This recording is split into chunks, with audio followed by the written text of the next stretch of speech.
तो हम बात कर रहे थे नॉन स्ट्राइविंग या संघर्ष रहित होने की, अर्थात आप अपने जो गोल्स हैं उनके प्रति अत्यधिक संघर्ष में ना रहें कि वो तुरंत मिलें आपको, या उनके लिए आप अत्यधिक संघर्ष में रहें। ये चीज़ें ऑटोमेटिक है यदि आप वर्तमान पे अपने अभी पे और इसी समय पे अगर फोकस करें, अभी की क्रियाओं पे फोकस करें, तो जो आपके गोल्स हैं, जो लक्ष्य हैं, वो धीरे धीरे आपके पास अपने आप ही आ जाएंगे। उसके लिए आपको अलग से स्ट्राइविंग करने की ज़रूरत नहीं रहती है। इसके अलावा जो 7वां पॉइंट है वो है निर्णय न देना या नॉन जजिंग। ये बहुत इम्पॉर्टेंट है कि आप अपने अनुभव या आपकी जो भी एक्सपीरियंसेस हैं, आपके अनुभव हैं, भाव हैं, उनके प्रति आप नॉन जजमेंटल रहें। उन्हें आप किसी अच्छे या बुरे कैटेगरी में ना बांटें। जनरली ये होता है कि कोई थॉट आपके दिमाग में आ रहा है, कोई भाव आ रहे हैं, तो हम उन्हें खुद ही अच्छा या बुरा मानकर बैठ जाते हैं और सोचते हैं कि ये विचार आ गया तो गलत है, ये नहीं आना चाहिए, या जो अच्छे विचार हैं वो आना चाहिए। दीज ऑल आर फीलिंग्स, आपके भाव हैं, इनके प्रति आपको नॉन जजमेंटल रहना पड़ेगा। क्योंकि यदि आप किसी भाव को बुरा समझकर उससे दूर भागने की कोशिश करेंगे तो वो और बार बार आपके दिमाग में आएगा। तो बेटर है कि इसे आप नॉन जजमेंटल तरीके से लें, और फिर लेटिंग गो वाला जो फीलिंग है कि आए और वो भाव आपके, वो फीलिंग आपके, विचार आपके दिमाग से चला जाए। तो विचारों को आने दीजिए, फीलिंग्स को आने दीजिए, और उसको लेटिंग गो, उसे छोड़ दीजिए, उसे जाने दीजिए, उसे पकड़ कर ना रखिए। ये बहुत इंपॉर्टेंट है माइंडफुलनेस के लिए। इसके अलावा लविंग काइंडनेस या प्रेमपूर्ण दयालुता, ये बहुत इंपॉर्टेंट चीज़ है। यहाँ प्यार, दयालुता, उदारता, जो है एक और आगे आप पढ़ेंगे जनरॉसिटी यानी उदारता, ये सभी कुछ ऐसी फीलिंग्स हैं, कुछ ऐसे भाव हैं, या कहें हम ये कुछ ऐसे मेंटल प्रोसेसेस हैं जिसे आपको अपनाना चाहिए। इसलिए नहीं कि इससे आप दूसरों का कुछ उद्धार या भला कर रहे हैं, बल्कि ये आपकी खुद की मेंटल हेल्थ के लिए, आपके खुद की वेलबींग के लिए बहुत इम्पॉर्टेंट है। जब आप, और इसमें सबसे इम्पॉर्टेंट जो चीज़ है वो है नॉन कंडीशनल होना। यदि आप किसी के प्रति उदारता या प्यार इसलिए दिखाते हैं कि आप बदले में वापस वही चाहते हैं, तो ये गलत है। यहाँ आप माइंडफुल नहीं हो रहे, यहाँ आप वापस फ्यूचरिस्टिक हो रहे हैं कि आप कुछ देकर ये सोचते हैं कि फ्यूचर में वापस मुझे ये मिलेगा। ऐसा नहीं है। आपको, जैसे अगर आप एक पौधा बीज लगाते हैं, तो आप उसकी जो केयरिंग कर रहे हैं वो बिना किसी कंडीशन के करिए कि ये पौधा बड़ा होके मुझे कुछ देगा। बजाय उसके आप माइंडफुल रहिए कि आज प्रेजेंट में मुझे इसकी देखभाल करनी है, मुझे पानी देना है, जब पौधा निकल आए तो मुझे उसको संभालना है कि कहीं वो टूट फूट ना जाए, कोई खा ना जाए, उसको सिक्योरिटी देनी है। तो ये चीज़ ही आपकी माइंडफुलनेस को दर्शाएगी। यानी प्यार, कृतज्ञता, दयालुता, उदारता, ये सारी चीज़ें आपको बिना किसी कंडीशन के, बिना किसी शर्त के देनी चाहिए, क्योंकि ये आपके लिए आवश्यक है, ये आपकी वेलबींग के लिए अच्छा है, न कि इससे आप किसी दूसरे का भला कर रहे हैं। इसके अलावा कृतज्ञता की हम बात करें, ये बहुत इम्पॉर्टेंट कंसेप्ट है, और जो सकारात्मक मनोविज्ञान है उसमें ये बहुत बढ़ के अब सामने आ रहा है। कृतज्ञता यानी ग्रैटिट्यूड शो करना, ये आपके लिए बहुत इम्पॉर्टेंट है। आज हम लोग जो कहते हैं कि हम पास्ट या फ्यूचर में क्यों हैं, क्योंकि आप प्रेजेंट की जो चीज़ें हैं, प्रेजेंट में आपके पास जो है, उसके लिए आप कृतज्ञ ही नहीं हैं। आप सिर्फ यही सोचते रहते हैं कि अरे यार छोटी गाड़ी है, बड़ी गाड़ी मिल जाती काश, अरे यार ये ड्रेस, इससे और अच्छी ड्रेस मिल जाती, ये खाया है आज तो इससे और अच्छा खाना खाने को मिलता, ये कर लेते हम, वो कर लेते। या हम क्या सोचते हैं कि हमारे पास पहले ऐसा था अब ये नहीं है। तो ये दोनों तरीके के कैसे विचार हैं, ये पास्ट या फ्यूचर से रिलेटेड है। जबकि प्रेजेंट में आपको क्या होना चाहिए, आपको ग्रैटिट्यूड शो करना चाहिए कि आपके पास जो वर्तमान में अभी है, आज है, वो बेस्ट है। उसके लिए कईयों को वो भी नहीं मिलता। यानी अगर सुबह सोकर उठते हैं, तो सबसे पहला ग्रैटिट्यूड तो आपका यही होना चाहिए कि आप जग पाए। हज़ारों लाखों लोग दुनिया में ऐसे हैं जिनकी वो रात आखिरी रात हो सकती है, उसके बाद वो सुबह उठते ही नहीं हैं।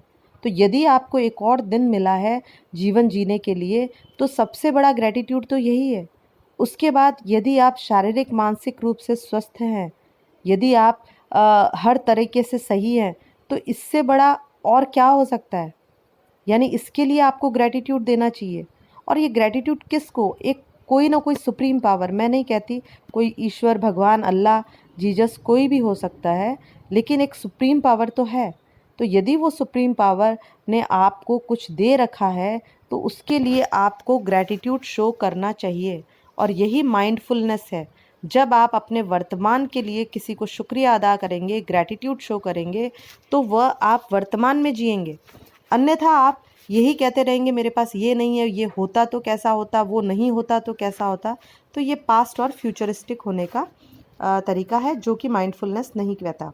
इसके अलावा आपको जो मैंने बताया जनरसिटी, जेंटलनेस, ये सब इन्हीं से जुड़े हुए हैं। एक इम्पॉर्टेंट चीज़ जो है वो है एम्पैथी। यहाँ पे इसे सहानुभूति लिखा है, जबकि एम्पैथी का मीनिंग जो है वो परानुभूति है। सहानुभूति सिंपैथी होती है और दोनों में फ़र्क है। एम्पैथी का मतलब है to put your leg in others shoes, यानी आप अपना पाँव दूसरे के जूते में रख के देखिए। ये एक कहावत है कि दूसरा क्या जाने पीर पराई, जिसकी न फटी पैर बवाई, जो है ना, एक कि जिसके पैर में क्रैक नहीं आए, वो क्या जाने कि दूसरे की पीड़ा क्या है। तो ये बहुत इम्पॉर्टेंट है कि आप जब दूसरों को देखें माइंडफुल होने के लिए, यदि किसी का व्यवहार आपको नहीं समझ आ रहा, कोई सही व्यवहार नहीं कर रहा, तो एक बार उसकी परिस्थिति में खुद को रख कर देखें। उससे आपको पता चलेगा कि उसके अंदर क्या भाव, क्या विचार, क्या कुछ चल रहा है जिसकी वजह से वो ऐसा व्यवहार कर रहा है। तो बीइंग अ माइंडफुल होने के लिए बहुत ज़रूरी है एम्पैथी रखना, दूसरे के विचारों, भावनाओं को उसी तरीके से समझना जिस तरीके से वो फ़ील कर रहा है। तो ये कुछ इसकी कैरेक्टरिस्टिक्स हैं सचेतना की, जो बहुत इम्पॉर्टेंट है। और एक तरीके से इन्हीं के द्वारा सचेतना या माइंडफुलनेस निर्मित हुआ है, या ये माइंडफुलनेस के बहुत इम्पॉर्टेंट कैरेक्टरिस्टिक्स या एट्रीब्यूट्स हैं जिनके बिना माइंडफुल होना संभव नहीं है। अब हम बात करेंगे माइंडफुलनेस या सजगता, सचेतना के कुछ लाभ की। तो इसमें देखिए सबसे इम्पॉर्टेंट है सचेतन ध्यान पर विभिन्न मानसिक व शारीरिक रोगों के उपचार हेतु चिकित्सा पद्धति के रूप में इसका उपयोग हो रहा है। जी हाँ, बहुत इम्पॉर्टेंट, आप ये मानिए कि कई तरीके के मानसिक और शारीरिक रोगों का उपचार माइंडफुलनेस टेक्निक या माइंडफुल मेडिटेशन के द्वारा किया जा रहा है। क्योंकि आप अगर देखें तो जनरली जो कई सारी साइकोलॉजिकल प्रॉब्लम है, टेंशन, डिप्रेशन, एंजाइटी, फ्रस्ट्रेशन, ये सब कुछ कहाँ से है? क्योंकि हम हमारे पास्ट या फ्यूचर में ही सोचते रह जाते हैं, प्रेजेंट में जी ही नहीं पाते। तो बहुत ज़रूरी है। और कितनी सारी ये मानसिक बीमारियाँ, इन्हीं से निकल कर फिर शारीरिक बीमारियाँ आती है, जो साइकोसोमैटिक डिसऑर्डर्स हैं। तो यदि हम व्यक्ति को प्रेजेंट में रहना सिखा दें, यदि उसे माइंडफुल होना सिखा दें, तो उसकी चिंताएं, दुश्चिंताएं, अवसाद, ये कई चीज़ें ख़त्म हो जाएगी। तो इसी पर जिम, जो कबाड़ जिन है, उन्होंने एक क्लिनिकल इंटरवेंशन प्रोग्राम भी डेवलप किया है, जो कि इस तरीके की मानसिक शारीरिक रोगों के उपचार में काम आता है। और इसके अलावा एक बहुत चीज़ इम्पॉर्टेंट जो चल रही है वो है रिफाइंड अवेयरनेस। कई बार हम अवेयर तो होते हैं, पर जनरली हम अवेयर किन चीज़ों के प्रति होते हैं? कई बार हम नेगेटिव चीज़ों के लिए अवेयर होते हैं। हमारी लाइफ में तो ये हो गया, ये बुरा हो गया, ऐसा हो गया, वो हो गया। तो आप जितने भी अवेयरनेस आपकी हो रही है, वो नेगेटिव नेगेटिव नेगेटिव चीज़ों के लिए है। जबकि अवेयरनेस आपको किनकी रखनी है? पॉजिटिव चीज़ों के लिए। अभी जो मैंने बात की कि अगर आप सुबह उठ रहे हैं और आप स्वस्थ हैं, तो आप इस पे अवेयर होइए, आप इसको फोकस करिए कि कितनी अच्छी बात है कि आप सुबह उठकर एक नॉर्मल लाइफ, एक नया दिन जी पा रहे हैं। कई हज़ारों लोगों को ये नहीं मिलता। अगर आप खाना खा पा रहे हैं, तो आप उस पर फोकस कीजिए। अगर आपका सिर्फ एक सुबह किसी से झगड़ा हो गया, उस पे आप दिन भर लेके चलें कि साहब मेरे साथ तो ये गलत हो गया, मुझे तो इसने डाँट दिया, मुझे तो, लेकिन उसके अलावा क्या अच्छा हो रहा है, वो आपकी अवेयरनेस में ही नहीं है। तो refined awareness is also a kind of mindful meditation, या जिसे हम कहते हैं, ये माइंडफुलनेस की एक टेक्निक है जो बहुत यूज़ ली जा रही है कि लोगों को उनकी अवेयरनेस को रिफाइंड किया जा रहा है। आप अवेयर किस चीज़ों के लिए होना है? उन पॉजिटिव चीज़ों के लिए, ना कि नेगेटिव चीज़ों के लिए। और इसके अलावा वॉल शापिरो ने और भी कई स्वास्थ्यवर्धक और आरोग्य जो हीलिंग करने वाले मेथड्स हैं, उनमें भी माइंडफुलनेस का यूज़ किया है। और सकारात्मक भाव, स्वायत्ता, इन सब में भी माइंडफुलनेस का बहुत उपयोग किया जा रहा है। इसके अलावा सबसे इम्पॉर्टेंट जो है कि लोगों की जो सेल्फ कंट्रोल और सेल्फ रेगुलेशन के जो तरीके हैं, क्योंकि कई बार हम गलत हैबिचुअल बिहेवियर करने लग जाते हैं, कई हमारी गलत हैबिट्स बन जाती है, उनको कंट्रोल करने और उनको नियमित करने में भी माइंडफुलनेस को बहुत यूज़ लिया जा रहा है। इसके अलावा लोगों की वेलबींग, यानी कि उनके सुख को, उनकी वेलबींग को, उनके जो गुड फीलिंग गुड जो होता है, फील गुड वाली जो भावना है, उसको बढ़ाने के लिए भी माइंडफुलनेस टेक्निक का यूज़ किया जाता है। तो ये कुछ इसके फ़ायदे हैं जो आप देख सकते हैं। तो ये यहाँ पे हमारा ये जो टॉपिक है माइंडफुलनेस या सचेतना वो कंप्लीट होता है।